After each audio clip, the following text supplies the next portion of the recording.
La espiritualidad, la religión y el misticismo han acompañado al ser humano desde siempre, para oprimirlo o para liberarlo, y confeccionan una parte central de nuestra sociedad. El discernimiento, la formación y la experiencia son claves para entender nuestro propósito en la Tierra. La imaginación sociológica nos permite captar la historia y la biografía, y la relación entre ambas dentro de la sociedad. Esa es su tarea y su promesa. Reconocer esa tarea y esa promesa es la señal del analista social clásico. Hoy presentamos al doctor en Ciencias Sociales e investigador del CONICET, Joaquín Algranti. La primera pregunta me parece muy importante y que todo el mundo tiene que saber cuando va a ver un video, una entrevista o incluso hasta leer algo, es desde qué lugar habla el entrevistado. En este caso, vos. ¿Desde qué lugar hablas? Bueno, mi formación está dada por las ciencias sociales, o sea, la relación de aproximación que yo tengo con el fenómeno religioso es a través de su construcción como un objeto de estudio, ¿no? Como algo que uno quiere objetivar, conocer, explorar. Entonces, justamente el enfoque tiene que ver con esa perspectiva, un poco la perspectiva de la ciencia, en donde se ponen en juego algunos valores, en el sentido de qué temas te interesan y cuáles no, pero después a la hora de analizarlo seguís un método y una forma que te permite justamente ver ciertos aspectos, ¿no? Y construirlos como un hecho científico. ¿Qué te interesó especialmente de la religión para abocar tu investigación? Bueno, en un principio me interesó sobre todo el dinamismo que tenía la religión, ¿no? Esa capacidad de transformación y esa capacidad de expresar los cambios de una época y las transformaciones culturales. O sea, me parecía que la religión era una forma de estar en contacto con las cosas que estaban sucediendo, ¿no? No solo a nivel de las estructuras, sino en el día a día, en las prácticas, en las creencias, en los símbolos. Entonces es un objeto de estudio muy dinámico, que cambia constantemente y que está muy en contacto con las necesidades, con los problemas y con los hallazgos también, ¿no? De las personas. ¿Llegaste a alguna, no sé si conclusión es una palabra que va en las ciencias sociales, pero alguna construcción o alguna explicación de qué es la religión? Bueno, para las ciencias sociales suele trabajar las ciencias sociales en general con definiciones amplias de la religión, o sea, definiciones flexibles, semiabiertas, porque una definición muy restringida, muy acotada de la religión corre el riesgo de obviar fenómenos que van surgiendo, ¿no? Que ciertos cambios o transformaciones no logres verlas. También una definición muy restringida a veces tiene el peligro de agarrar un caso histórico particular y universalizarlo, y transformarlo en un modelo de lo que tienen que ser todas las religiones, ¿no? Si uno utiliza una definición de la religión en base a la idea, por ejemplo, de un Dios, en realidad también está construyendo un modelo que sirve para la tradición judeocristiana, pero para otras tradiciones no. Claro. Y después también el peligro de las definiciones muy restringidas es que uno se pierde de ver cómo el fenómeno religioso aparece también en otros dominios de la cultura, ¿no? Cómo la religión aparece en la política, en el deporte, en la economía, o sea, estos elementos vinculados a la ceremonia, a los ritos, ¿no? a la mitología, o sea, ciertos elementos religiosos aparecen en otros dominios. Claro. Entonces, una definición amplia de la religión tiene que ver con la posibilidad de estudiar la producción social de creencias y prácticas relativas a lo sagrado, ¿no? Y lo sagrado tiene que ver, bueno, con aquello que se encuentra apartado, que se diferencia de lo secular, de lo profano, que está en un lugar especial. En este sentido, la religión tiene que ver con un estilo de pensamiento, ¿no? Con una forma de clasificar y de ordenar el mundo, y toda una producción simbólica, claro, que después se desarrolla, claro, a partir de eso, ¿no? Claro. Con símbolos, alegorías, imágenes, ¿no? Es una forma de pensar la religión. Sí. Y también la religión tiene que ver con experiencias, ¿no? Y con emociones específicas, ¿no? y con sentimientos que se ponen en juego, sentimiento de pertenencia, ¿no? Y un sentimiento de realidad muy fuerte.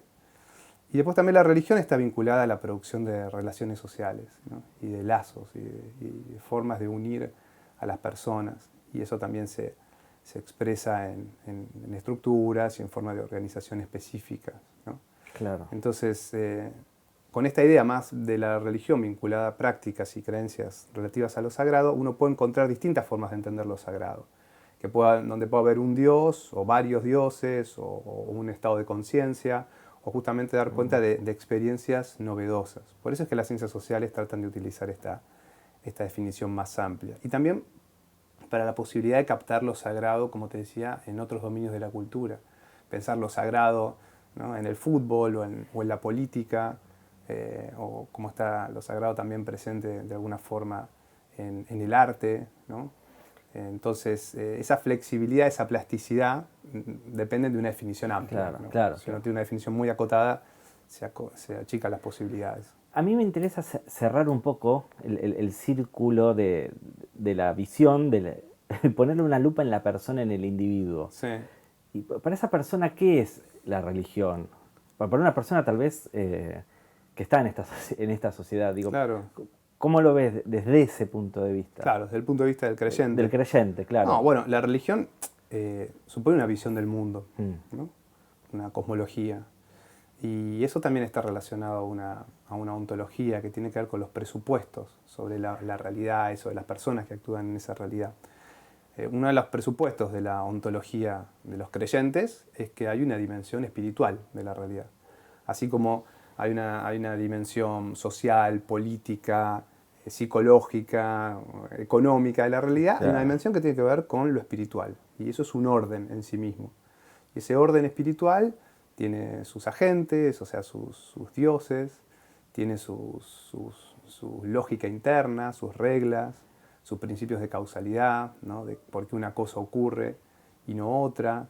Tiene también sus deberes morales, ¿no?, su idea de reciprocidad, o sea, de intercambio con los dioses. Es como si fuera un mundo en sí mismo que tiene su propia legalidad y su propia lógica de funcionamiento.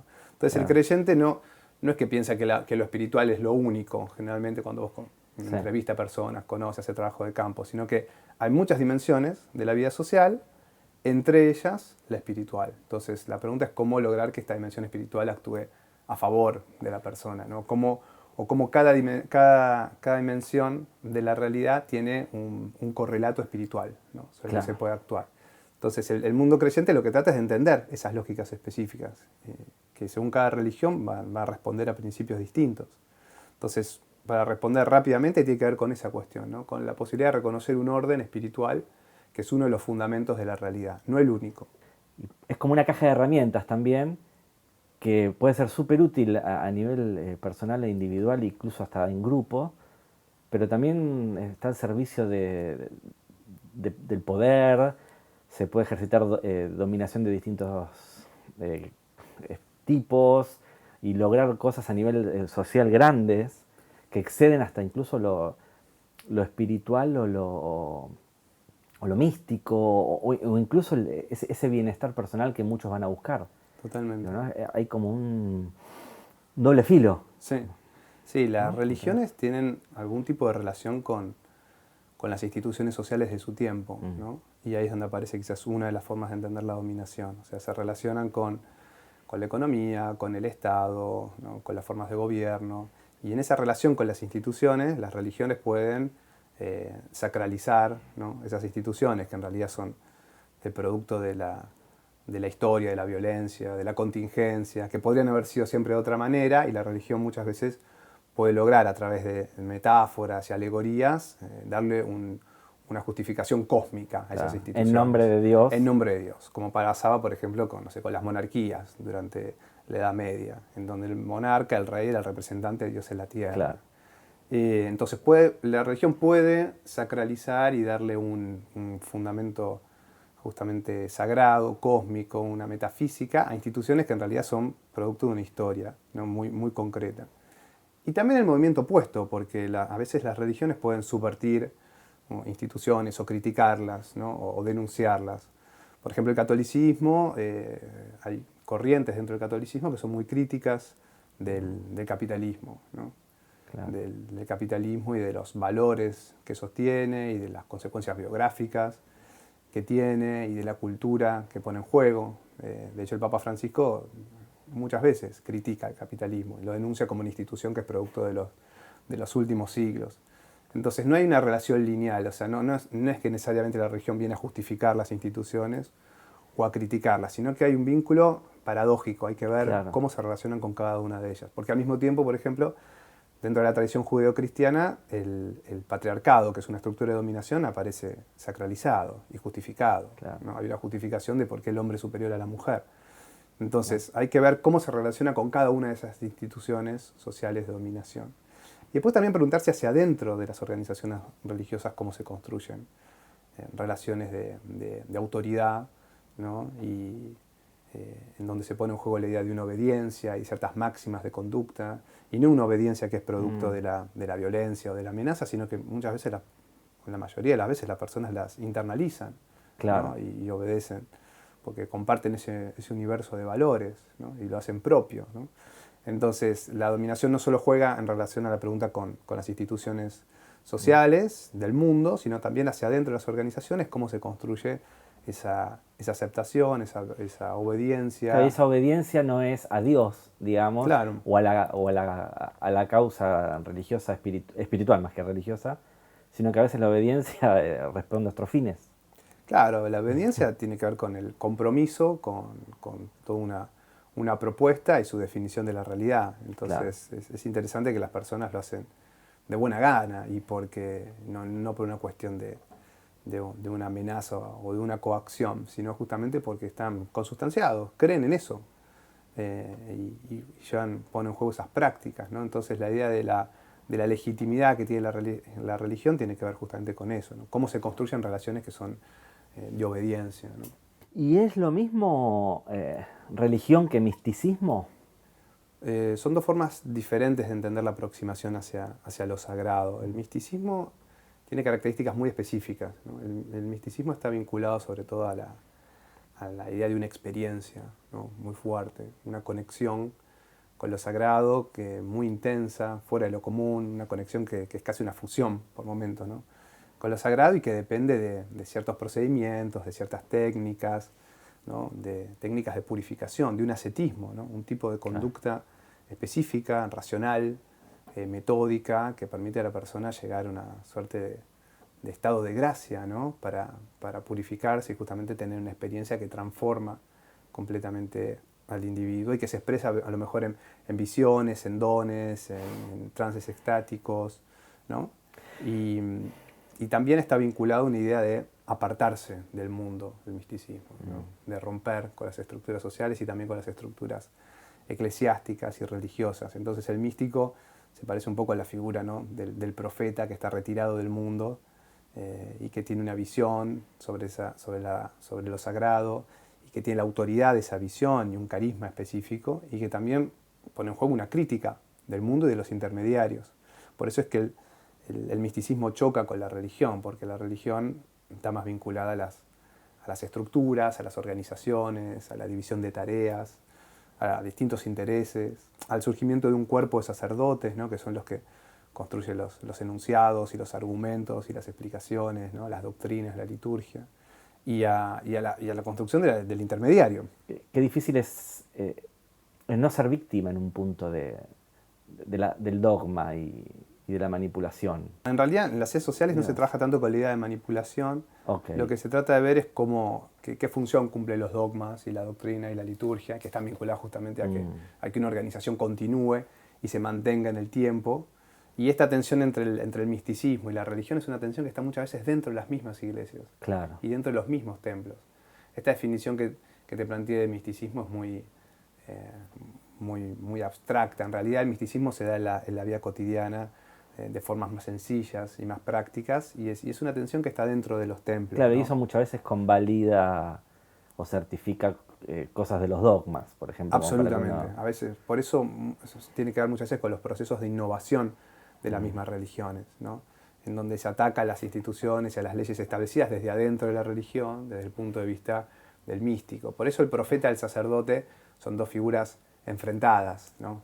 Claro. Los dos reclaman, digamos, ¿no? el derecho a producir una definición de lo sagrado desde lugares distintos, ¿no?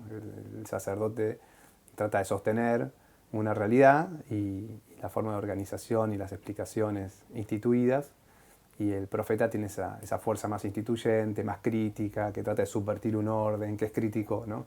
De los legalismos y trata de proponer otra otra visión, pero son procesos internos dentro de las mismas tradiciones religiosas. Y como te decía, un mismo templo, una misma iglesia, generalmente tiene los dos polos, ¿no? Claro. Y así se dan los procesos de innovación, ¿no? Claro. Entonces, por ejemplo, en el mundo evangélico pentecostal, la actitud de ayunar, de orar, hay un esfuerzo por recuperar elementos místicos muy fuertes que a veces entran en contradicción con la estructura, ¿no? del templo. Pero la dinamizan, no es una contradicción que lleve necesariamente a la ruptura, ¿no? Sino que es una tensión que está presente, porque también desde el misticismo no se puede construir una organización que dure en el tiempo. Claro, claro. Porque tiene esos límites, ¿no? Claro. Del carisma, ¿no? Entonces es muy más personalista, ¿no? Y está atravesada por ese descubrimiento y por esa persona, y es más difícil que después continúe. Y en ese sentido aparece la Biblia como, creo que probablemente sea el libro, los textos más influyentes, al menos de la edad moderna. Sí. ¿Qué es la Biblia? Pensando desde las ciencias sociales, sí, claro, desde las ciencias sociales. Y por decirlo de una forma. Porque digo, la Biblia para un religioso es la palabra de Dios, claro. De una manera así, lisa, llana y sin ningún tipo de crítica. Claro. Sobre si eso es así o no. No, para las ciencias sociales la Biblia es, por decirlo de una forma, es un objeto cultural de usos múltiples, ¿no? O sea, por un lado funciona como el fundamento y la autoridad de toda la tradición judeocristiana, y esto significa que en relación a la Biblia, como pasa con las religiones del libro, ¿no? Se construyó toda una controversias, discusiones, debates, una lucha por interpretaciones diferentes. Y en ese sentido hay toda una cultura escrita en relación a la Biblia, o sea, ¿no? Producción de materiales que la tematizan y hacen una exégesis y una hermenéutica y tratan de interpretarla. Se generaron también sistemas de pensamiento, teologías, ¿no? En relación a esos textos, ¿no? Y también prácticas de lectura específicas.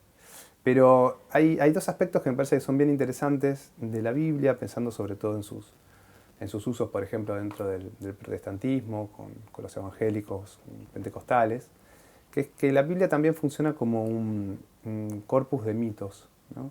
De ciertas historias, narraciones que son verdaderas y que cuentan las vicisitudes de ciertos personajes, sobre todo del Antiguo Testamento muchas veces, que enfrentan situaciones de dificultad, de lucha o de conflicto y cómo las sobrellevan. Y en ese proceso de salir adelante aparece la idea de un pacto, una promesa, la fidelidad, un Dios. Entonces, funciona también como un conjunto de historias que narran modelos ejemplares de conducta, ¿no? Y esto es bien interesante, porque la posibilidad de leer el Antiguo Testamento en esta clave ofrece la oportunidad de leer en esas historias cosas que las personas sienten que están viviendo, ¿no? Claro. En su propia vida. Por ejemplo, en el trabajo, los evangélicos tienen un trabajo muy fuerte y muy meritorio, ¿no? Con las adicciones. Y dentro de ese trabajo con las adicciones ofrecen a veces comunidades de internación o hospitales de día. Mientras hacíamos trabajo de campo con un equipo en un programa que se llama Programa Josué, nos encontramos con esta presencia fundamental de la Biblia. El programa ya tiene un nombre que tiene que ver con Josué, ¿no? Claro. Y Josué en el Antiguo Testamento es un personaje que es importante porque lo acompaña a Moisés cuando salen de Egipto, escapando de la esclavitud, lo acompaña en el desierto, en los 40 años del desierto, y Josué entra en la tierra prometida. Entonces, en la historia de Josué hay un rito de pasaje, ¿no? De transición, que está compuesto de tres partes, ¿no? La posibilidad de salir de una situación de esclavitud y de dependencia, atravesar toda una etapa de desierto, que es ese proceso de transformación, de cambio, de encontrarse con uno mismo, encontrarse con Dios, y después finalmente llegar a la tierra prometida, que en este caso tiene que ver con la rehabilitación. Y la historia de Josué es internalizada también por los chicos que están en recuperación. Hablan de sus propios desiertos, ¿no? Hablan justamente de la situación de desamparo, de dolor, de transición por la que están atravesando, y ponen sus fuerzas, ¿no? En la idea de un pacto con Dios y de una promesa. Claro. Que se cumple, ¿no? Con la fidelidad. Entonces es bien interesante cómo esa estructura, que es una estructura bíblica de un relato, de pronto es incorporada para desarrollar una terapéutica específica, ¿no? Con el trabajo con adicciones, y que aparece en las personas, ¿no? La forma en que se narran a sí mismas. Entonces, como estos hay muchos ejemplos de cómo la Biblia, sobre todo el Antiguo Testamento, funciona como una mitología práctica, potente, que cuenta historias, ¿no? Que sirven para entender la propia vida. Y un aspecto que también es interesante de la Biblia es que funciona también como un objeto que tiene voluntad, ¿no? Que tiene agencia, porque la Biblia está habitada por este mundo espiritual. Claro. Entonces, pensando sobre todo en el protestantismo, ¿no? Y los evangélicos, la Biblia acompaña un sentimiento de protección, ¿no? De cobertura, tener la Biblia, llevarla, marcarla, apropiársela, leer la Biblia por inspiración y que de pronto Jesús te hable a través de un versículo, o Dios te hable, ¿no? Sobre un tema particular. Esta cuestión de la Biblia como un objeto sagrado y que tiene voluntad y que se comunica con las personas también es bien interesante, ¿no?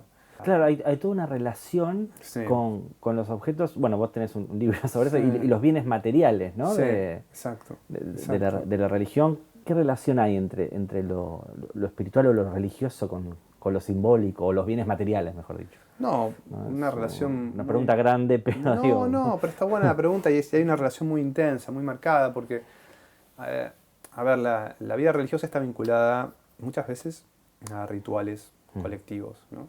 A esa experiencia de grupo.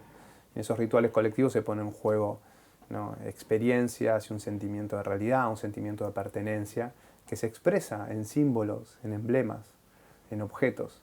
Y que esos objetos portan, ¿no? Resumen esa experiencia. Cuando ya no estás en el culto, estás en otro espacio, ese objeto, ese emblema, es justamente digamos, una representación, construye una memoria sobre ese acontecimiento, Claro. ¿no? Por eso es que tiene un peso tan importante. No sé, una Claro. bandera no es solamente una bandera. Quemar Claro. una bandera genera todo tipo de reacciones, ¿no? Claro.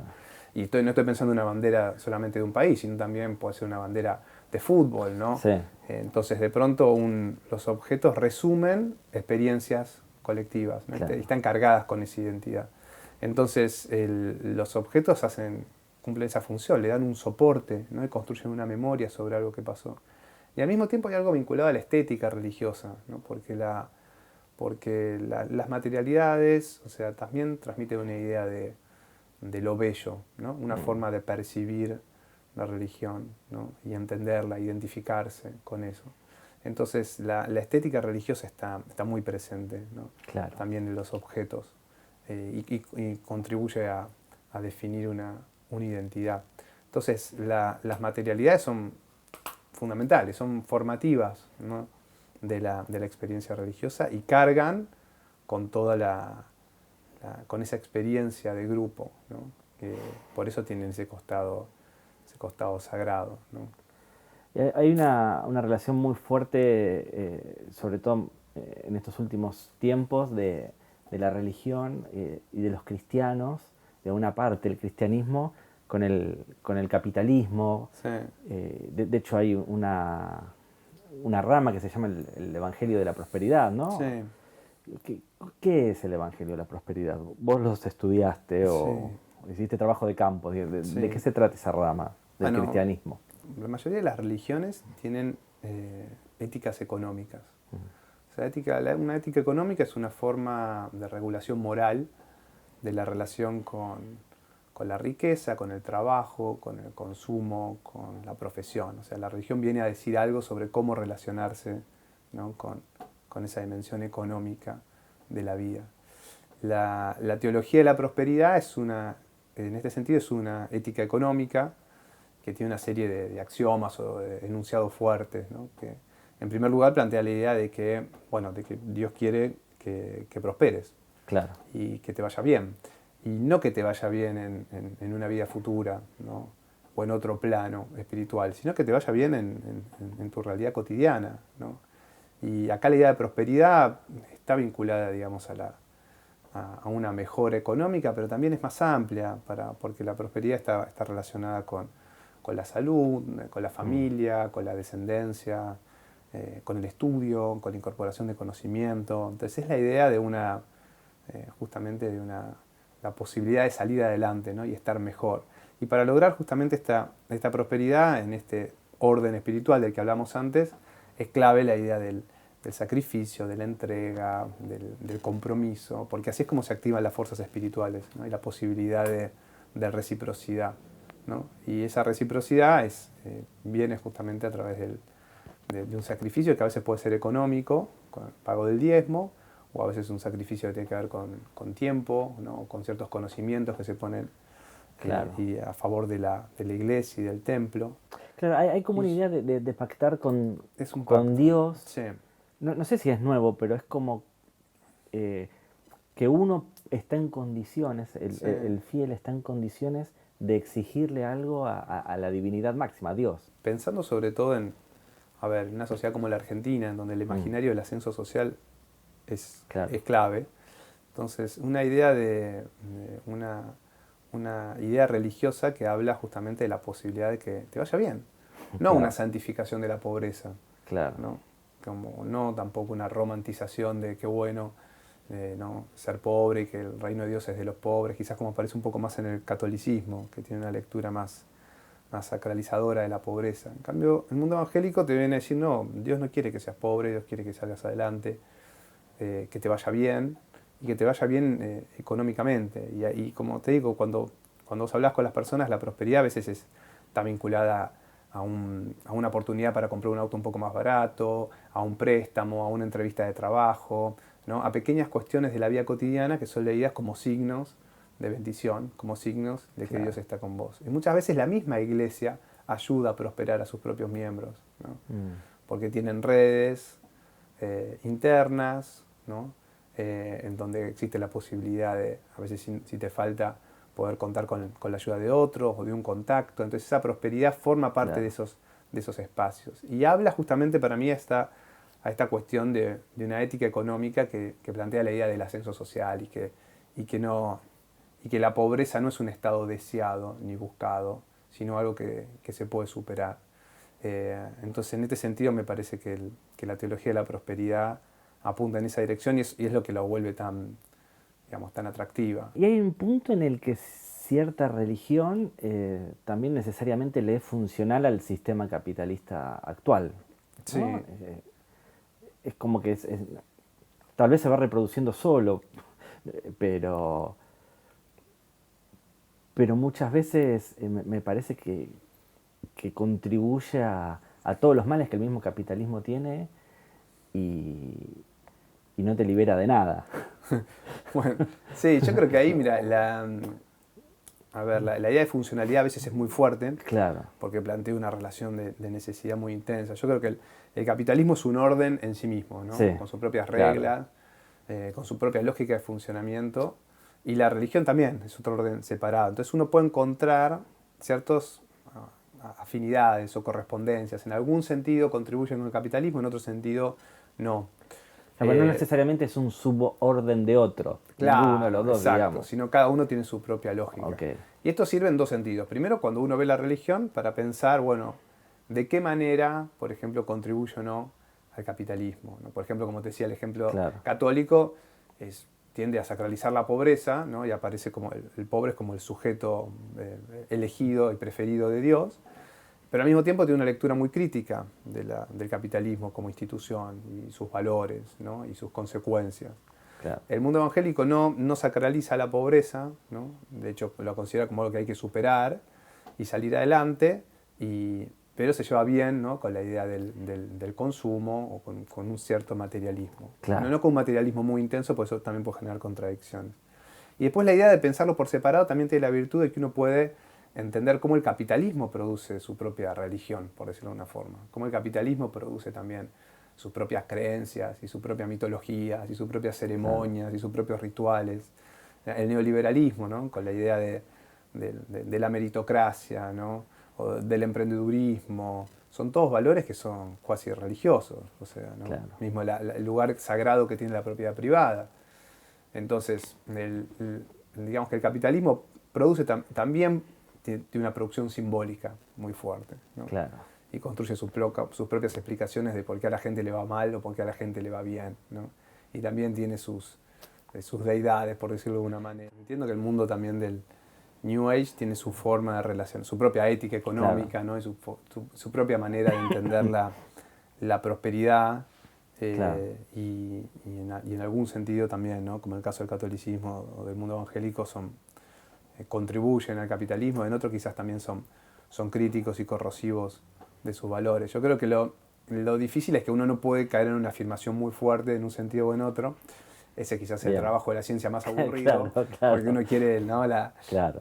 el zócalo, y es más difícil, porque uno tiene que ver, bueno, en realidad en cada configuración religiosa se tiene que hacer la pregunta de, bueno, ¿en qué sentido hay articulaciones con el capitalismo o no? Claro. Por ejemplo, el mundo evangélico... Claro, no es todo lineal. No es todo lineal. En el mundo evangélico yo creo que hay una afinidad muy fuerte en el modo en que el pentecostalismo trabaja, por ejemplo, con las consecuencias biográficas del neoliberalismo, ¿no? Por ejemplo, el neoliberalismo como un modelo económico que produce distintas formas de sufrimiento social, ¿no? Pensemos en una familia en donde se quedan sin trabajo, ¿no? los principales ingresos, y cómo eso lleva a una reformulación de la vida, el colegio, los chicos, los alquileres, la mudanza. O sea, el neoliberalismo tiene un impacto muy fuerte muchas veces en la forma en que las personas organizan su vida, y eso necesita también de una explicación. Y el mundo evangélico es muy hábil, ¿no? en tratar de construir explicaciones y para entender por qué a alguien le pasa lo que le pasa y cómo superar esa situación y cómo transformarla.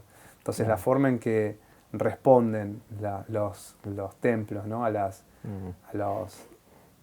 impacto que tiene la economía en la biografía es muy interesante, ¿no? Y realmente hay una respuesta que es comunitaria y que tiene que ver también con la ayuda social. Hay un trabajo de ayuda social muy fuerte. Un cristianismo sin dogmas, que a lo mejor más empático o inclusivo, hoy en día puede ser hasta nuevamente revolucionario o puede combatir nuevamente el poder de turno, más ligado a lo que fue el cristianismo primitivo, perseguido hasta que Roma lo adoptó, digamos, ¿no?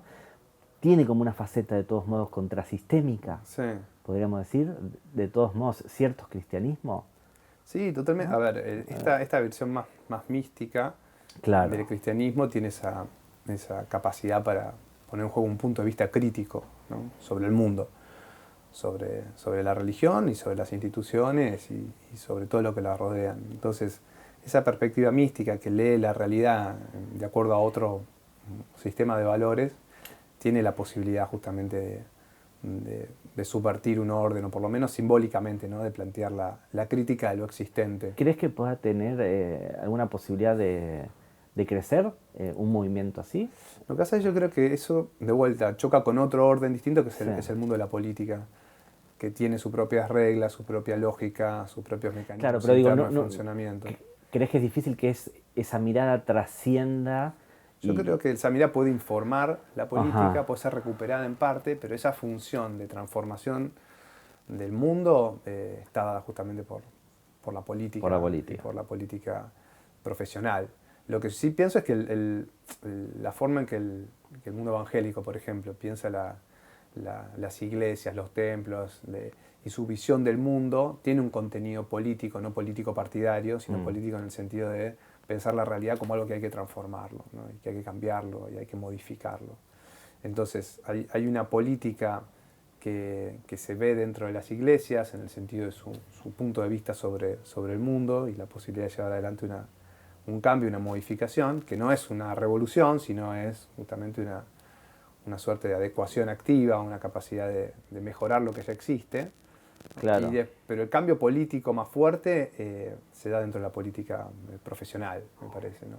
Ahí es donde choca, entonces por más que un movimiento místico... Choca y pierde, digamos. Choca y pierde, porque un movimiento místico puede tener esa crítica simbólica, ¿no?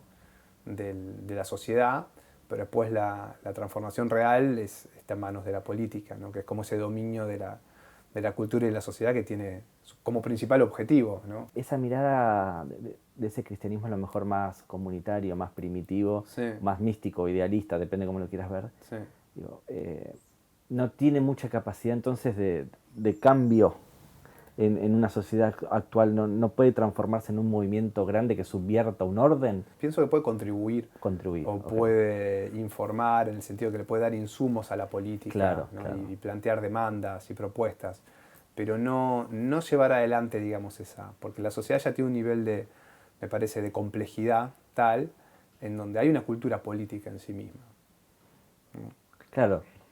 Claro. Y esa cultura política es muy fuerte. Entonces, en el caso de la sociedad argentina, uno diría, bueno, ¿puede un cristianismo místico reemplazar a, no sé, al peronismo como una tradición política? No, No. no, Ahora, claro. ¿puede informarlo y puede haber articulaciones entre el peronismo, por ejemplo, y una mirada religiosa de la realidad? Sí, por supuesto. De hecho, ocurrió con la doctrina social de la Iglesia, ¿no? Entonces, puede haber ese juego de articulaciones, pero me parece que las sociedades ya tienen tradiciones políticas, ¿no?, más o menos consolidadas y que se van reinventando constantemente, por más que atraviesen etapas de crisis o de conflicto. Entonces me parece que de vuelta, como con la pregunta con la Sí, economía, sí, lo sí, que uno sí, tiene sí. que hacer es ese juego de afinidades y correspondencias, preguntándose, bueno, ¿en qué sentido, ¿no?, este punto de vista religioso sobre el mundo y esta práctica puede influir en la política? La política tiene su propia lógica, ¿no?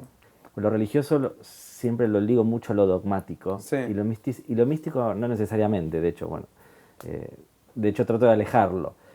Pero, digo, hay una resistencia en eso que veo que la sociedad misma le pone a los componentes religiosos o místicos. Digo, total, la persona de a pie no religiosa o no claro. mística lo pone incluso hasta en un lugar de persona con menor capacidad intelectual o de menor conocimiento o menos capacitada, ¿no? Claro. ¿Cómo es esa resistencia? Pienso que hay una suerte de sentido común progresista, ilustrado, que muchas veces tiene mucho rechazo, ¿no?, de la religión, ¿no?, y su participación en política, y que tiene a veces una lectura muy, muy simplificadora, ¿no?, de la religión como si supusiera, como si creer supusiera no razonar, no pensar o no tener una lectura crítica de la realidad. Lo que pasa es que las creencias religiosas no se trasladan necesariamente al mundo político. Esto significa que sobre la fantasía de si las personas votan de acuerdo a un credo en particular, eso no se cumple. Entonces, no es que por ejemplo, aparece una persona que dice representar a los evangélicos y está dentro de un partido político, entonces todos los evangélicos van a votar a esa persona, Claro. ¿no? El caso de Cynthia Houghton, ¿no?, para Sí, hablar sí, sí. concretamente, ¿no? Por ejemplo, No claro. es que ella representa la totalidad del pueblo evangélico, entonces el pueblo evangélico vota No, si no junto por el sería, cambio. claro, No tienen ese nivel de linealidad. Las personas no votan pensando en la iglesia o en el templo, sino que votan de acuerdo a sus propias tradiciones políticas, de su familia, de sus amigos, de sus grupos de pertenencia. Y a lo mejor a la hora de votar las creencias religiosas quedan en otro lado. claro. Entonces no es lineal ese vínculo. En algunos lugares sí es más intenso, como el caso de Brasil, ¿no? Porque hay una bancada evangélica, ¿no? Claro. Entonces hay quizás una propuesta más sistemática, más coherente, que se sostiene. Pero en el caso argentino es muy difícil trasladar la creencia al voto, porque en definitiva las personas muchas veces lo consideran como mundos separados. Entonces no dejan que el imán o que el sacerdote o que el rabino les diga cómo votar, y tampoco estos especialistas religiosos lo proponen. Claro. Entonces tenés ese principio de complejidad, ¿no? Por último, ¿crees que puede haber un acercamiento entre esta idea progresista que vos decías en un comienzo y la espiritualidad? Digo, porque la espiritualidad también presupone una profundidad hasta intelectual para mí, Sí, en muchos sentidos y en otros no tanto. sí. Es más, en otro todo lo contrario. Pero digo, puede haber un acercamiento en pos de una mejora de nuestra humanidad. Sí, yo creo que sí, absolutamente. Generalmente la espiritualidad que se rechaza desde el progresismo, estas posiciones más ilustradas, tiene que ver con este cristianismo evangélico al que se lo lee muchas veces desde la clave de la manipulación. Claro. Pero quizás hay otras formas de espiritualidad a las que interpretan, digamos, como más acordes, ¿no?, a su punto de vista. Yo creo que sí se puede dar esa articulación. Lo que pasa es que depende de toda una construcción, ¿no? O sea, no es algo que pueda darse de manera automática. Para empezar, tiene que ver con la posibilidad de acercarse y entender qué creen las personas y cuál es su idea, digamos, de la religión, de la sociedad, y tratar de construir articulaciones, ¿no?, desde ese lugar. romper muchas veces con las prenociones o el prejuicio, ¿no? O creer que uno ya sabe de antemano cómo se van a comportar esas personas, ¿no? Claro. Entonces requiere de todo un esfuerzo, ¿no? y de un trabajo que no es sencillo. Bueno, muchas gracias. No, gracias a vos, Diego.